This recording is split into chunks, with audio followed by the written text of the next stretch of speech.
ሰላም እንዴት ናችሁ? ውድ የቻናላችን ቤተሰቦች ዛሬ ደግሞ እንደተለመደው የእውነተኛ ታሪክ የተመሰረተ ቪዲዮ ይዤላችሁ ቀርብ ያለው ማለት ነው። ለቻናላችን አዲስ ከሆኑ ሰብስክራይብ፣ ላይክ፣ ኮሜንት ማድረግ እንዳይረሳ።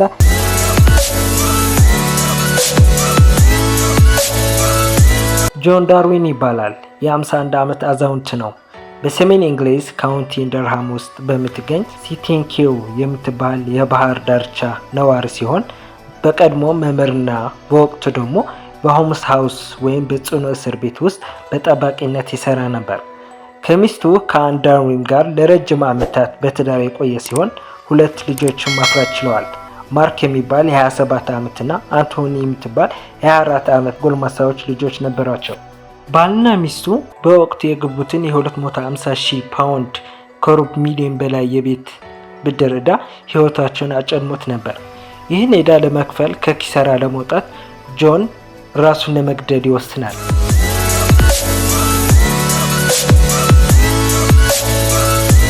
ራሱን የመግደል ሐሳብም እውነተኛ ራሱን የመግደል ሳይሆን የራስ ሞት የማስመሰል ድራማን ያቅዳል።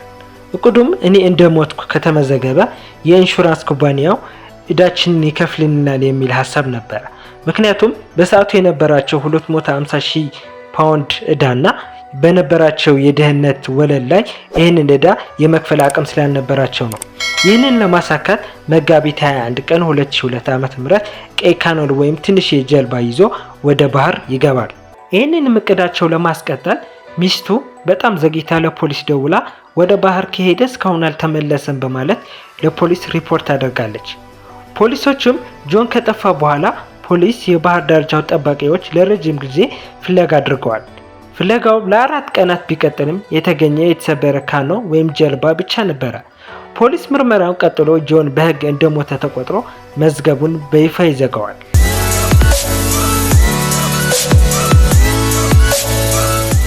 ነገር ግን ጆን አልሞተም ነበረ።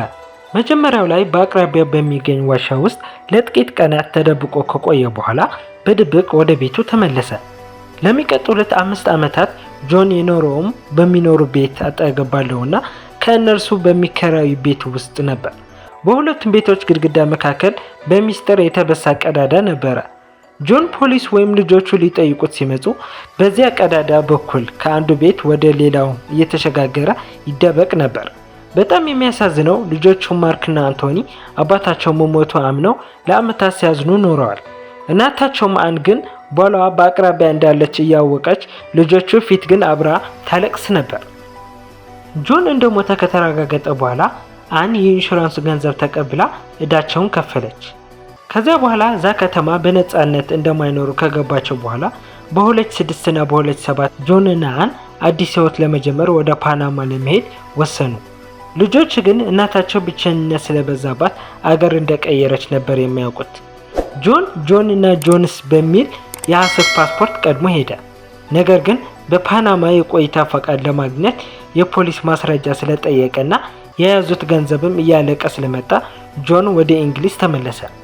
በታህሳስ 2007 ለንደን በሚገኝ ፖሊስ ጣቢያ ቀርቦ ባለፉት 5 ዓመታት የት እንደነበርኩ ትዝ አይለኝም፣ የመርሳት በሽታም አለብኝ በማለት እጁን ሰጠ። ብዙም ሳይቆይ ግን በሁለቱም ፓናማ ውስጥ አብረው የተነሱትን ፎቶ በጋዜጣ ላይ በመውጣቱ ውሸታቸው ተጋለጠ። በ2008 ዓ.ም ጥንዶቹ ኢንሹራንስ ማጭበርበርና በገንዘብ ማጠብ ወንጀል ተከሰሱ። ጆን ዳርዊን 6 ዓመት ከ3 ወር እንዲታሰር ሲፈረድበት፣ ባለቤቷ አን ደግሞ ዋና አቀናባሪ ነች ተብላ 6 ዓመት ከ6 ወር ቅጣት ወሰነባቸው። ልጆቹ እናታቸውን ለ5 ዓመታት ያህል ስታታልላቸው መቆየቷ ሲያውቁ እጅግ ተቆጥተው ለረጅም ጊዜያት ግንኙነታቸውን አቋርጠው ነበር። ሁለቱ በ2011 ከእስር ተፈቱ። ሆኖም ግን ግንኙነታቸው እንደ ቀድሞ ሊቀጥል አልቻለም። አንና ጆን ተፋቱ። ጆን ዳርዊን በኋላ ላይ ወደ ፊሊፒንስ በመሄድ አዲስ ሕይወትን ጀመረ። ይህን ታሪክ በብሪታንያ ታሪክ ውስጥ እጅግ አስገራሚ ከሚባሉ የማጭበርበር ድርጊቶች አንዱ ሆኖ ተመዝግበዋል። የዛሬ ባለ ታሪኮቻችን የጆን እና የአን ታሪክ ይህን ይመስል ነበር። ታሪኩን እንደወደዳችሁት እርግጠኛ ነኝ። እንደዚህ እውነተኛ ታሪክ ላይ የተመሰረተ ቪዲዮዎች የሚመቻችሁ ከሆነ ሰብስክራይብ፣ ላይክ፣ ሼር በማድረግ ቤተሰብ ይሁኑ። እስከ ቀጣይ በሚገርም ታሪክ እስከምንገናኝ ደህና ቆዩ። ባይ ባይ።